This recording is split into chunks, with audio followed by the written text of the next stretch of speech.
one of the things that is really challenging about using AI in this biospace is there is so much that you could do. Because now there is just so much data that like the space of possible things that we could do is just ginormous. And so you have to think about what is the thing you really care about. And even once you've identified the question or the problem, a highly trained immunologist can't look at a 20,000 dimensional sparse vector and tell you what kind of cell type it is. We can all look at a picture of a cat and a picture of a dog to tell, did the algorithm do a good job or a bad job? And so I think in sort of the bio-AI combination, you're sort of in the hardest of both of these regimes, and that the data is hard to understand because also biology is super messy. And the problem space is so large and unbounded that it's really easy to sort of get lost in the woods.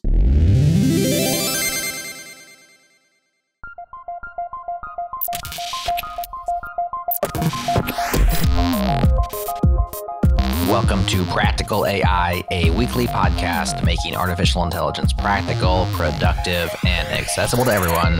This is where conversations around AI, machine learning, and data science happen. Join us at practicalai.fm/community and follow the show on Twitter. We're at PracticalAIFM. Thank you to our partners at Fastly for shipping our pods super fast all around the world. Check them out at fastly.com.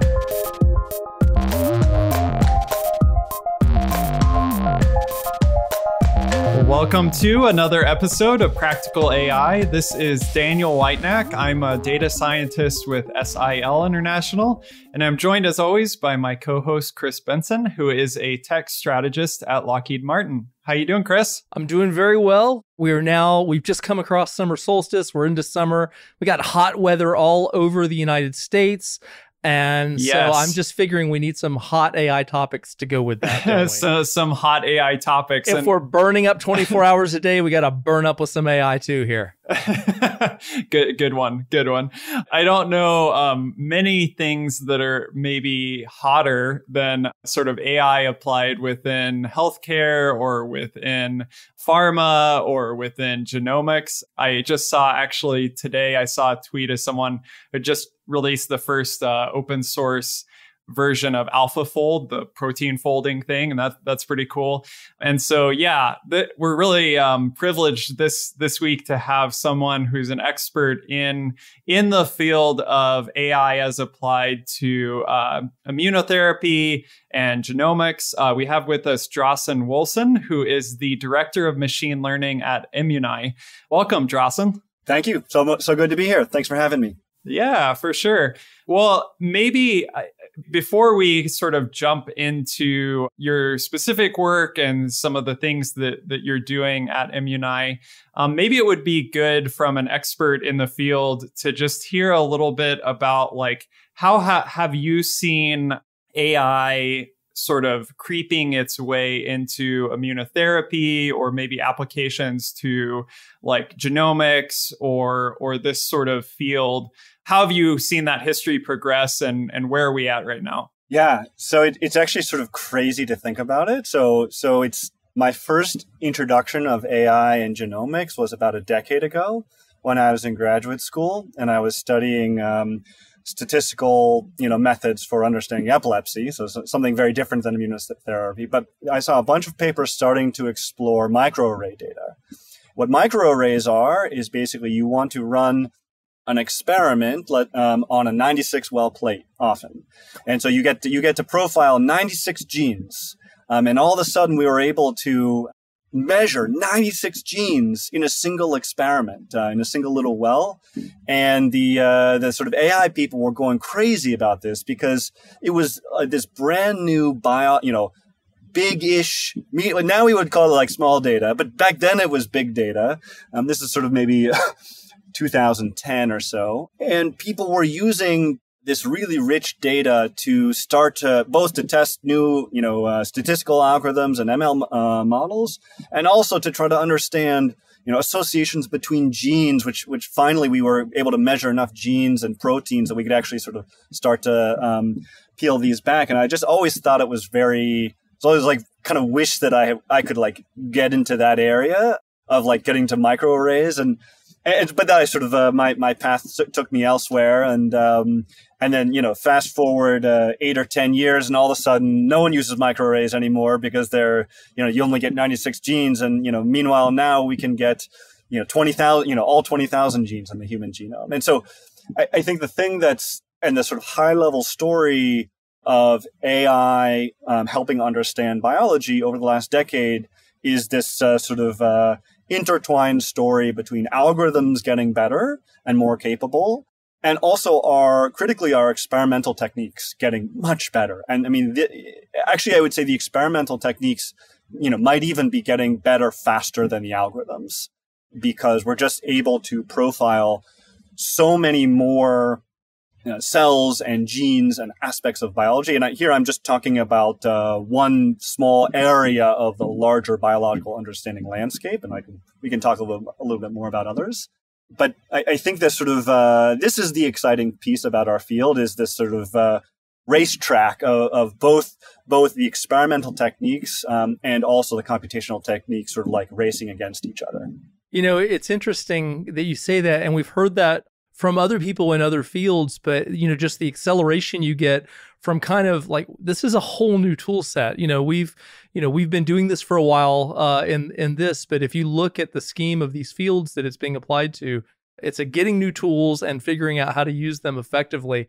I find it interesting because we love talking about how fast the AI field is evolving, and you're actually saying that you're getting a bigger impact just from the fact that you're learning how to best use those tools, which I think is a great lesson for folks. And so in the last decade, let's say just sticking with this area that I know a little bit better, from microarrays to where we are now, we've seen basically three revolutions in sort of profiling of individual cells and biology. We went from microarrays to something called bulk RNA sequencing, where you can take, a bunch of cells and understand what they're doing across all the genes in the human genome. And then from bulk, maybe 5 years ago, we started the single cell revolution. And, there, instead of looking at, what's the average of 1,000 cells or 10,000 cells, all of a sudden we can look at what's going on in an individual cell, each individual cell.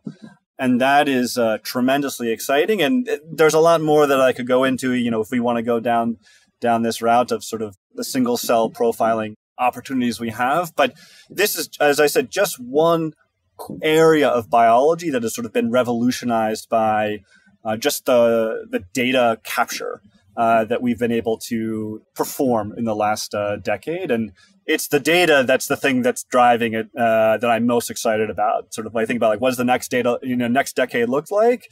Yes, the algorithms will sort of be right there along, but the data is going to be the sort of leading the pack, and that's the thing that's most exciting. So on that front, I love how you brought up this side of the sort of data centric side of what you're doing. I'm wondering, like you brought up, okay, we can go down to the single cell level. We can get a bunch of data about this single cell. I'm wondering if you could describe, like, for us who don't have this sort of experience with biology and such, like what is measured or what does the data look like for a single cell? And like, why is that data important? Why is that connected to anything like we would want to care about? And if I can extend that to one other dimension, what's the difference in the single cell versus the bulk in terms of what you're getting out of it as well? Oh man, I could tell you, spend a whole chat just on this. So, but you can tell you've piqued our interest. Yeah. Okay. Let's first cover just what is the data, and then we'll get to what's the difference between individual cells versus sort of what's sometimes called bulk, which is the average of, let's say, many, many, many cells. So what is the data? You have to actually recall your high school biology, which is how does a cell work?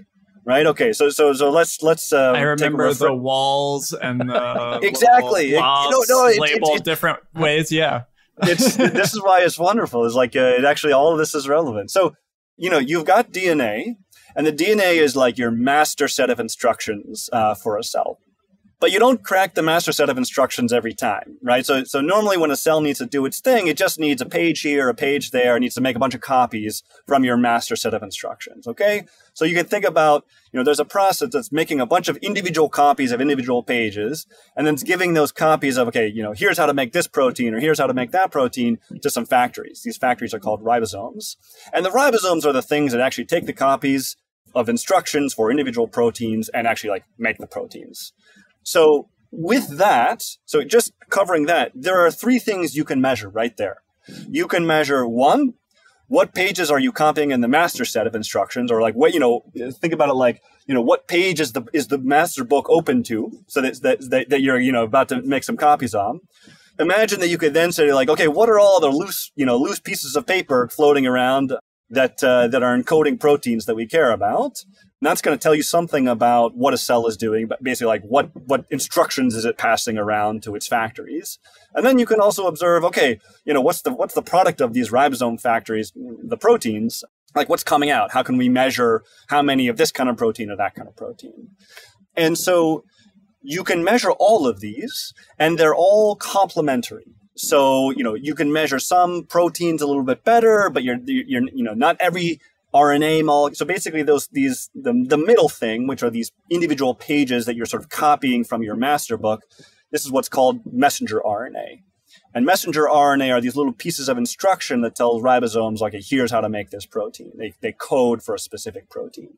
And so messenger RNA is, so you can imagine reaching into a cell and grabbing a bunch of random, whatever pages are on the floor, so to speak, right? And sweeping those up and then tabulating them and counting them and saying, okay, this is a page for this protein. This is a page for this protein. And that's one way to profile what a cell is doing, is by sort of counting the number of mRNA molecules. And literally, with some of these techniques, we are counting individual molecules of mRNA. And that allows us to sort of, if we can see what is this cell, what things is the cell doing, it gives us a sense of what's the function of the cell, where has it been, where is it going. But each of these data, sometimes we call them modalities, it has its biases and its problems and its weaknesses. And the idea of a lot of modern genomics profiling is sort of capturing multiple of these modalities. So Immunai, where I work,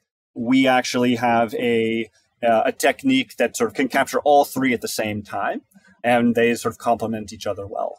Can you describe a little bit about since you had started off kind of enumerating the three, and as we've kind of gone through, can you tell us what you're getting? Why would you do all three at the same time? Why isn't the most recent one the best then? What are you getting from each one?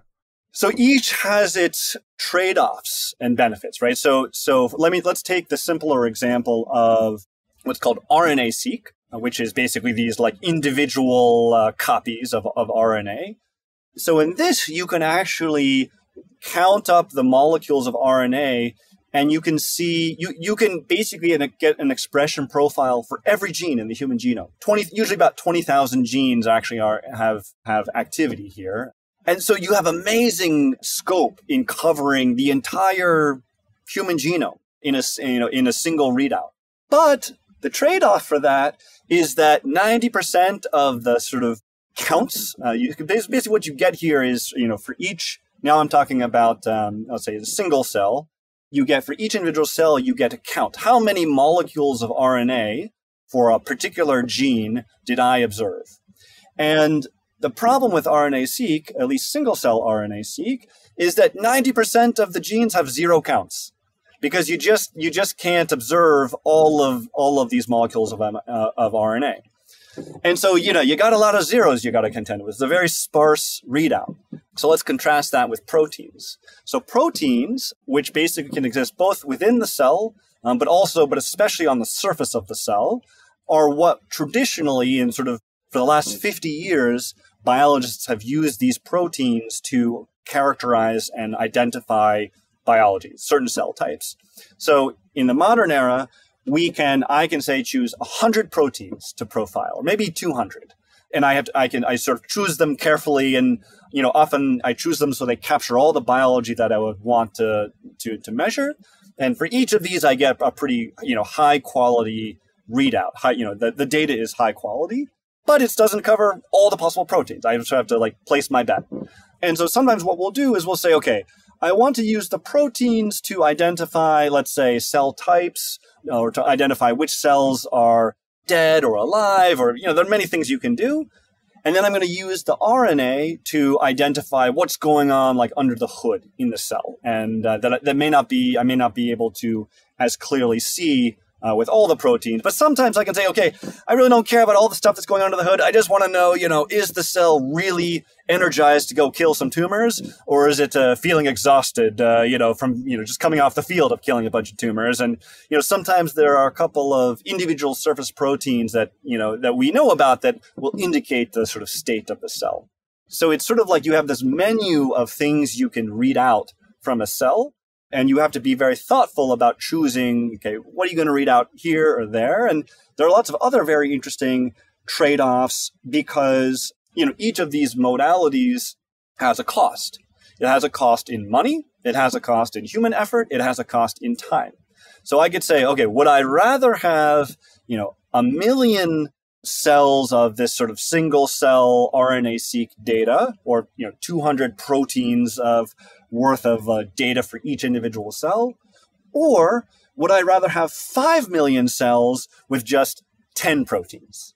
Right? And depending on what I'm trying to do, I may say, but that 5 million cells with 10 proteins, I can get that data tomorrow, right after I did the experiment in the lab. Whereas the stuff where I have all the RNA molecules, or I just have, I have 200 surface proteins, that maybe I have to wait a couple of weeks because it has to go get sequenced and stuff like that. So I think one of the things that's really hard, but also fun and interesting about biology and biological data is that there are so many options. You have to think about trade-offs a lot more, I think, than if you're just like working with vision or text or some other sort of like a modality or some other sort of like type of data that many of us in the AI world are used to thinking about.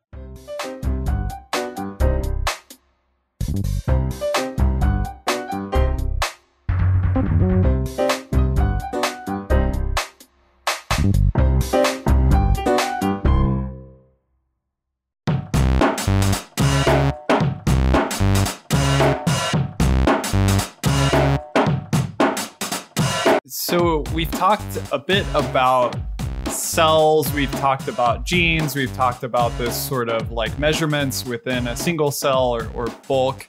I'm wondering if you could kind of connect this to what I'm learning about on your website, which is more sort of related to immune profiling or immunotherapy. How do the cells and what we know about the cells connect to kind of immunotherapy, and what exactly does immunotherapy mean maybe for like some people that are new to that? Great. No, it's a great question. I'll be honest, before I started working here, like I had no idea what immunotherapy, or I only sort of knew at the very highest level. So I can walk you through sort of my own learning process as well. So, but first, even before we get to immunotherapy, let's talk about what is the immune system? Okay, so the immune system think of it as like a combination of the security guard force, it's the police force, and it's the army, and it's the air force. Speaking in terms Chris can understand. Yeah. I work in the defense industry. I'm all on board with this. Keep going. I'm sorry to interrupt. So your immune system is the defense industry for your body, right? And it is insanely good at its job because 99.99% of bad things that happen in your body are crushed, right? The immune system dispatches them no problem. And like this is the product of, hundreds of millions of years of evolution and, lots of predecessors of ours, dying in order to naturally select for this beautiful thing that is the immune system. It is actually like a defense force where you have different specialized players that are good at different things. You're not going to send, a SEAL team to monitor your apartment building. You have a security guard for that. And the security guard is maybe even better than a SEAL team in some cases for various reasons. And so the immune system has evolved to have all these really good different players that work together really well to sort of crush viruses and bacteria when they sort of come into your body, and also to crush things that happen inside your body. So the two biggest problems that happen that the immune system is balancing between are cancer and autoimmune issues. So cancer is when basically there's some mutation in your body that is like a runaway train. All of a sudden, some of your own cells start replicating, and all of the brakes and emergency brakes that usually keep this from happening have broken. And so there's this sort of like out of control growth that's happening. Almost all cancer, again, 99.99% of cancers, are dispatched summarily by your immune system. Your immune system sees what's going on, it goes and it kills those cells. You'll never know.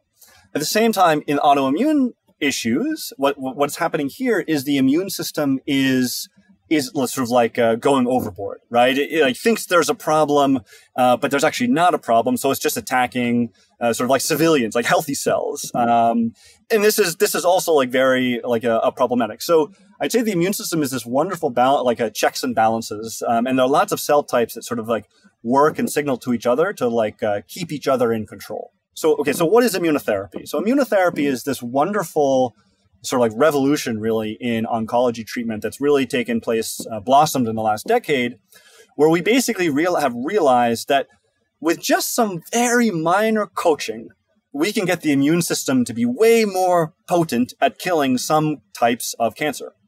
And the coaching that I'm talking about is basically just binding, one little antibody, one little kind of antibody to a certain type of immune cell. And when you do this, all of a sudden the immune cell it sort of has a force field on, right? And the cancer cells can't sort of turn it off in the way that they've evolved to be able to do.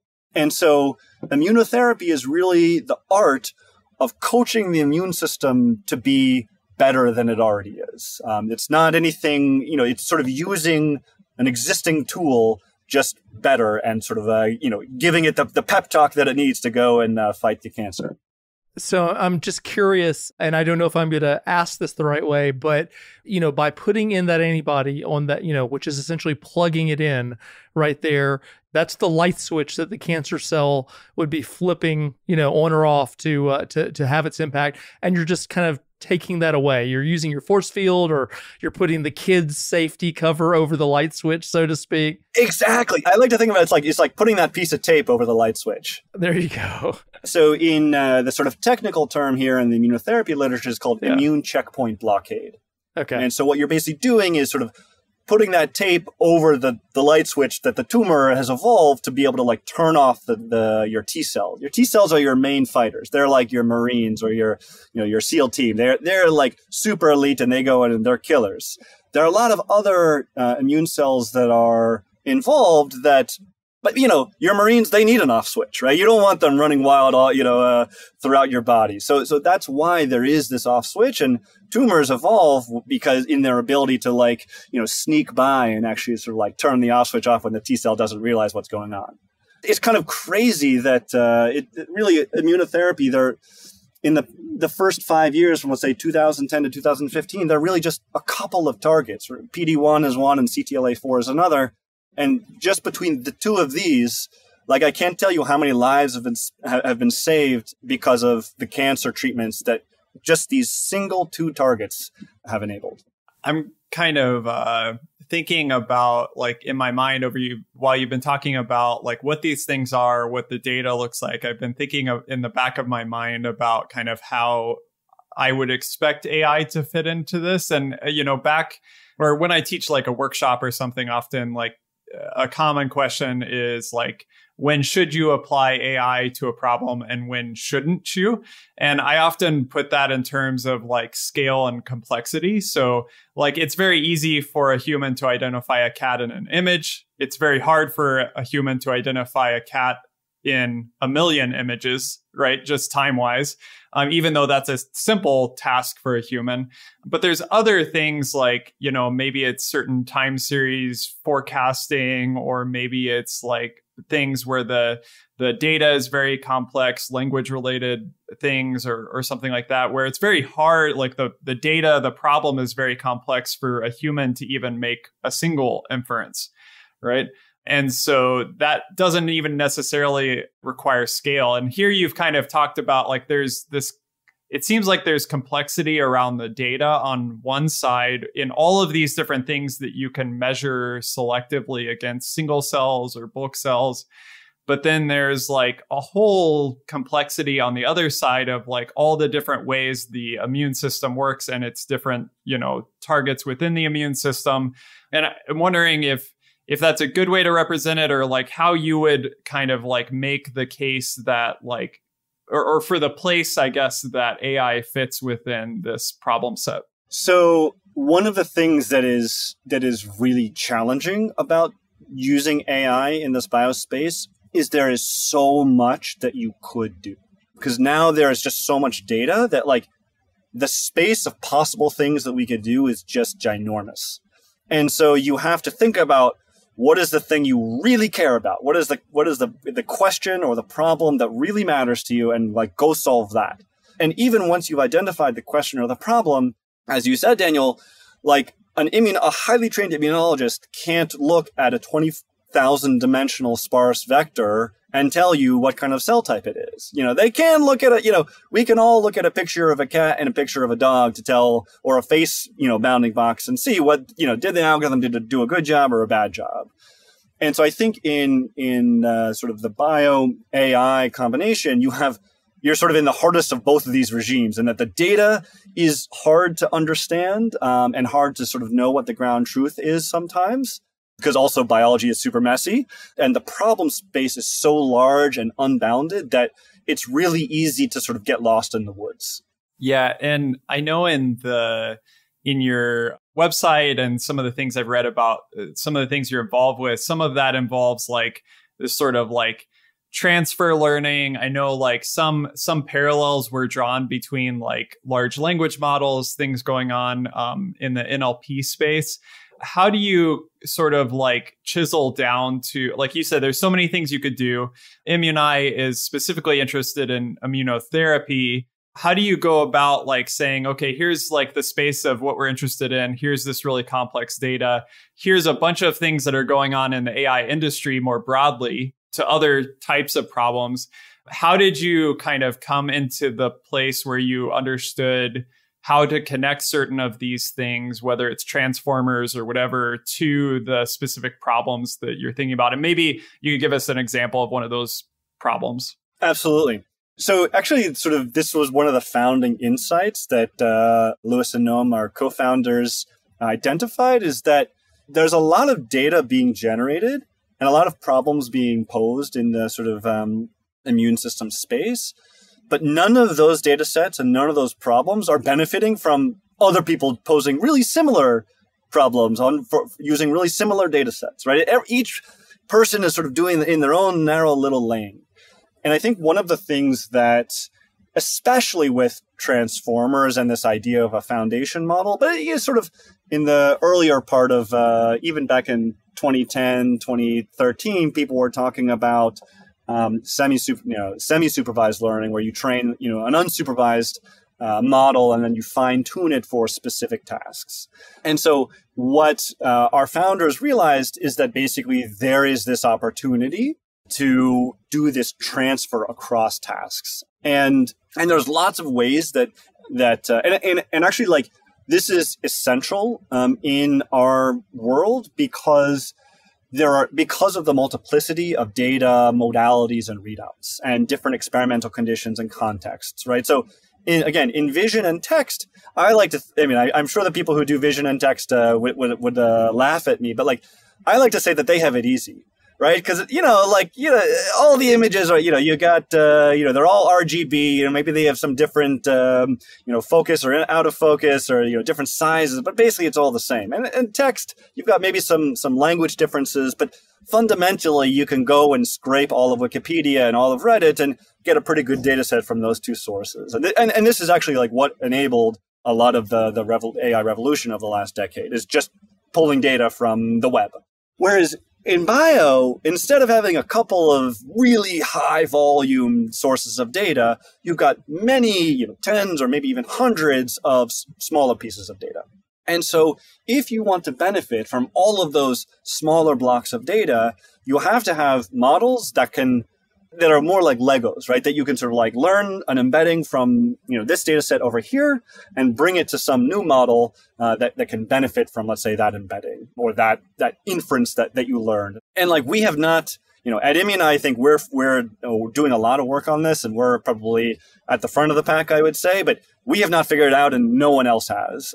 But I think this is the thing that's exciting over the next decade is like we will, as a community, we will figure out how to do this. And it's really helpful to be an AI person in the biospace, to be able to point to the successes that, let's say, in natural language understanding, we've been able to have using this transfer learning approach. Because, before transformers or, GPT, 1, 2, 3, you had 25 years of computational linguistics people like building really finely crafted models and context-free grammars and things like this. And it actually took a certain amount of data, a certain scale of data, and a certain class of algorithm to sort of trample all of that work. And I think we're sort of all, just about there in the bio world, but there's still a lot of earlier things that I think are around. But an example, let me give you like a really specific example of a transfer learning task. So at Immunai, we're primarily a single cell company, which means that we take, let's say, a tumor of yours or a vial of blood, and we process it, and then we're profiling each individual cell that we're getting. Okay. And when I do this, I want to know, is this cell, a SEAL Team 6 cell, or is this a, apartment security guard cell, right? Because it depends on how I think about, what is the cell doing or not doing, and is this good or bad? So this is, something called like a cell type annotation, and usually involves an expert immunologist who understands what all the immune cell types profiles we should see are. But ultimately, it can be boiled into a classification problem. So we can do this classification problem for, let's say, immune cells we would see in the blood. But what about immune cells we would see in the bone marrow or a tumor? Those are, they're related, but they're not exactly the same, different profiles. And so is this a separate problem? Or is this just a sort of very similar flavor of the blood profiling problem? And so there's this problem. So traditionally, people think of it as a completely separate problem, completely separate tools and approaches and atlases. But I think the reality is it's just another instantiation of a similar problem.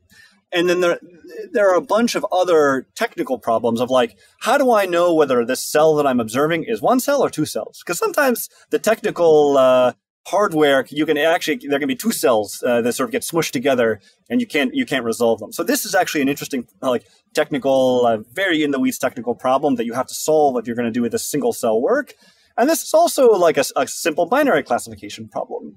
And so like when you think about all these individual, and here I'm talking about just single cell problems, but there are analogs for bulk and sample level, and there are lots of very related problems that up until, let's say, the last year or two, people have been solving independently, and now we're working to solve them together.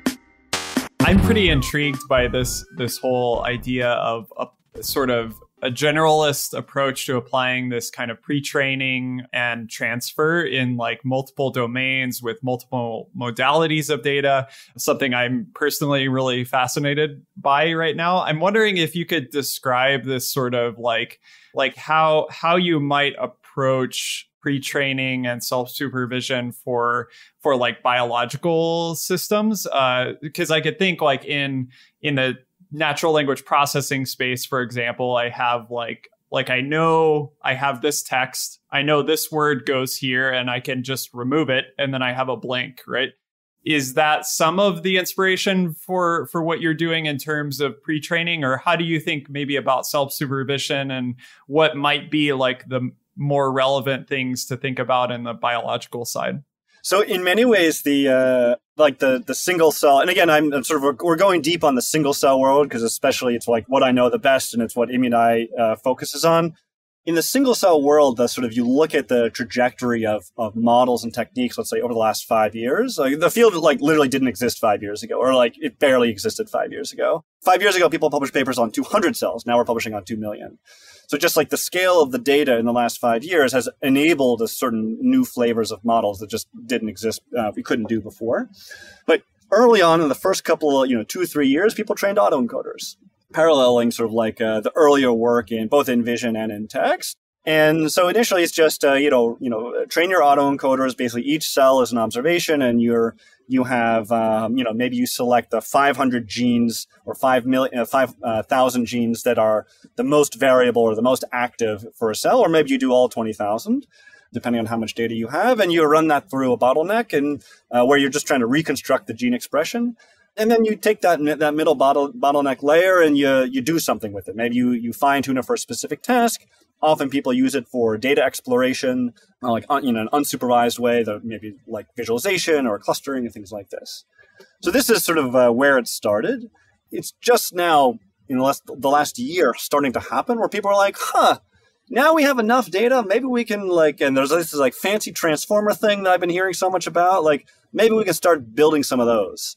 And in that, the task, can vary a lot, but probably one of the most sort of analogous to the language world is just masking, right? So instead of masking words, as we do often in the language or parts of sentences, or like the second sentence after the first sentence, you're masking individual genes. And you say, hey, model, I've masked this 15% or 25% or 50% of the genes, and I'm going to give you the other genes, and I want you to tell me, I want you to reconstruct. So that's probably the simplest formulation, but there are a lot of alternatives that you can do. And the cool thing now is that, 2 years ago, if you wanted to build some, big transformer or big foundation model, you sort of had BERT, right? And as your template. But now, even just the transformer world is completely blown up. And so we have BERT and GPT-3 and the perceiver and lots of options to sort of choose from and customize, which is just, we're not at Immunai, we're not, leading the edge on the brand new transformer architecture. We're benefiting from other people doing this, like OpenAI and, Facebook and Google and DeepMind. And we sort of get to be like, okay, yes, this is the one I think that most benefits our application. So I'm curious, because you kind of downplayed it a little bit at the end, but these are pretty fascinating approaches, maybe because we're talking about it outside of some of the more common topics that you tend to have in the ML space in this way. And so, but at the end of the day, you're still having to run a pipeline, and there's all these kind of practical ML tasks that you're going to be engaging in, but with this interesting dynamic about the thing that you're addressing specifically, both similarities and differences. So what have you learned about running a practical machine learning pipeline in a company that's doing these kind of interesting techniques? It's definitely a realm that most people are not thinking about machine learning in, and that has some of the uniqueness of that. I'm wondering if that's given you some insights that might benefit all of us. Well, I can say that so in my own personal journey, I had a period of time where I did a lot of ML, and then I got burned out of ML, and then I did no ML for like 4 years, just software and data engineering, building pipelines and getting data. I was a data plumber and I loved it. And then I sort of missed the research and the ML stuff, and so I got back into it, and here I am. But I think that the biggest thing that I've learned is that when you have a problem that you want to solve, you always solve it without ML first, right? So you solve it with getting data, and you solve it by analyzing the data. And then once you do this, then you solve it with something really simple, like a logistic regression or an XGBoost. Like for classification tasks, these two things probably cover 80% of all the things you would want to do reasonably. I think it's really hard, even where at our current place, to sort of do the responsible thing sometimes. Because you want to go train the fancy transformer or play with lots of data, but the problem is you can just burn so much time, unless you're one of these huge companies. It's so easy to burn so much time getting infrastructure, training infrastructure, GPU, parallel GPU training, up and running to support these big models, when often, maybe you're solving the wrong problem. So solving the problem without models first, or just with data analysis. Actually, like when I joined Immunai about 2 years ago, my boss, who's the CTO, they said, okay, Drawson, need you to just understand cell type annotation. And so I didn't train a single model for 6 months. I just deeply understood the data and analyzed it and understood the problem domain. And it's actually really fun because I got to work with our immunologists. And this was, I was sort of grumpy about not getting to get in and train models right away. But in retrospect, it was a really fortuitous thing because now I just have a much richer understanding of the problem. And I think, especially in bio, the problems are hard to define. And defining the problem well is the most important thing. And this comes with data and analysis before you have to do any ML. And along with that, what is the sort of interaction between maybe those with expertise in machine learning or in even software engineering and expert biology doctors, this sort of other side of things? How have you found kind of good synergy between kind of the domain experts and technical experts? It's challenging, even when everyone wants it to work. This is another big difference in the bio AI world is you just need a lot more different flavors of expert in order to make a therapy, to make something that's going to help people. And so getting the immunologists and the software engineers and the data engineers and the computational biologists and the machine learning people to all communicate effectively is hard.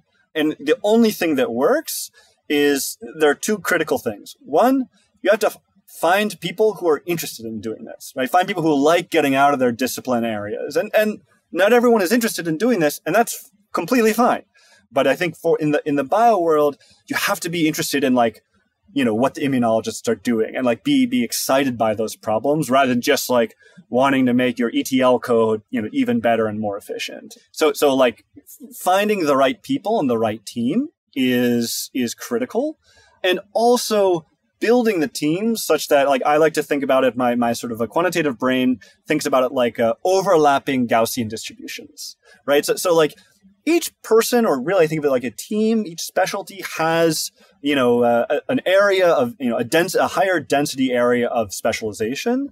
But if those densities don't overlap, then you've got cracks, you've got holes where things get lost, right? So what you need is basically to form teams where the sort of tails of your distribution, I said a Gaussian, but maybe it's a T distribution, which have heavier tails, where they're overlapping. And so it's easier to speak each other's language a little bit. And this is essential. And it's one of the challenges of work doing AI in the biospace, but it's also one of the best parts about it because you get to work with all of these brilliant people who are working together towards a shared mission. It's not just a bunch of engineers.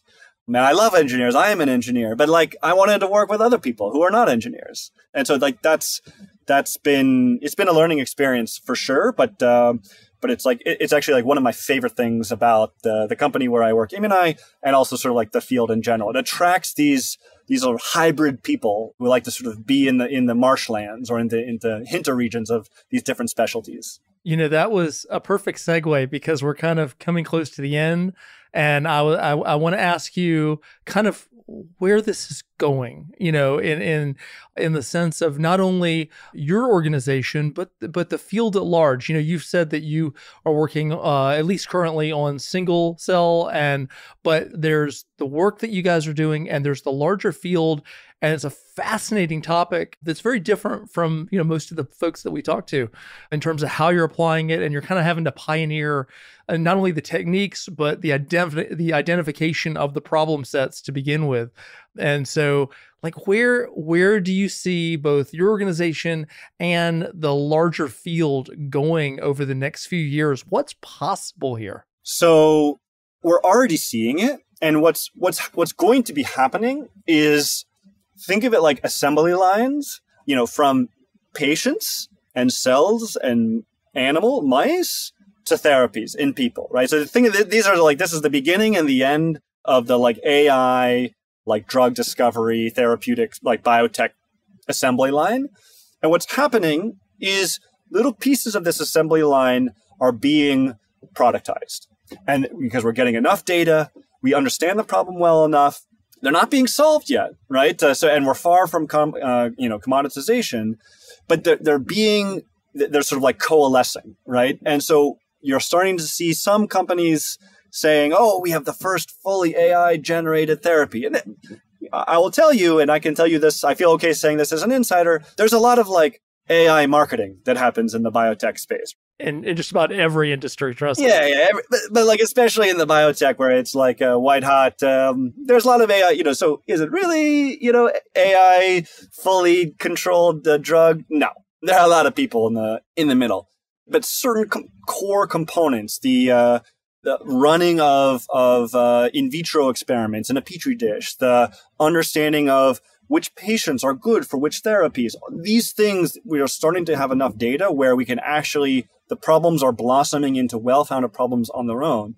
And one of the things that's exciting that we're beginning to see is people from outside of the bio space are getting excited by these problems, right? So we have people, and Immunai has collaborations with top-tier professors and research institutions who are not biologists, but are excited by the data and the mission that we have and want to get in on it. And to me, this is the like fields that can attract top talent to come and join the sort of fight to build out the core building blocks of this ultimate pipeline.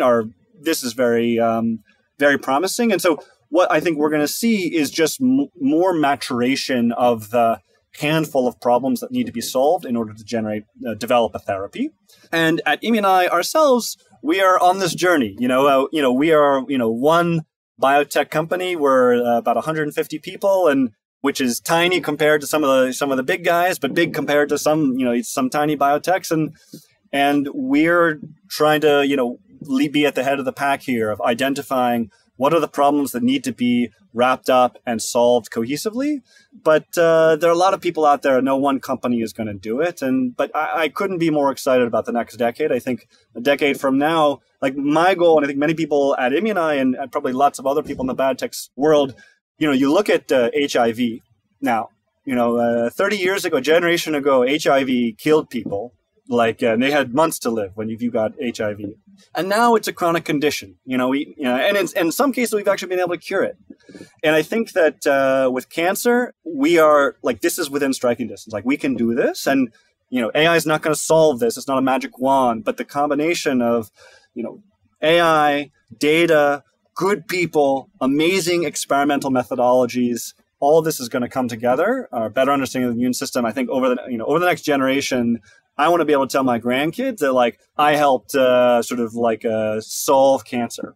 And I think that it's this sort of a grand challenge, but what kind of challenge do you want to work on in your life? Yeah, well, I think that's a really encouraging and inspiring way to end my day and in this conversation. I'm really excited about the things that you're doing, Jocelyn, and the whole team there. And it's really interesting to get a sort of view into AI within this space and how it's also being influenced by things happening elsewhere in industry. So thank you so much for sharing these insights with us, and looking forward to following your work. Thank you so much, Chris and Daniel. It's been a real pleasure.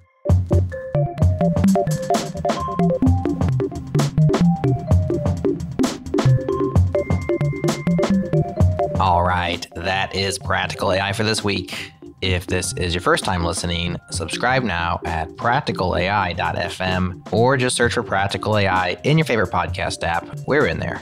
And if you're a longtime listener, please do share the show with your friends. It is the best way you can help Practical AI succeed. Thanks again to Fastly for shipping our shows super fast all around the world, to Breakmaster Cylinder for the beats, and to you for listening. We appreciate you. That's all for this week. We'll talk to you again next time.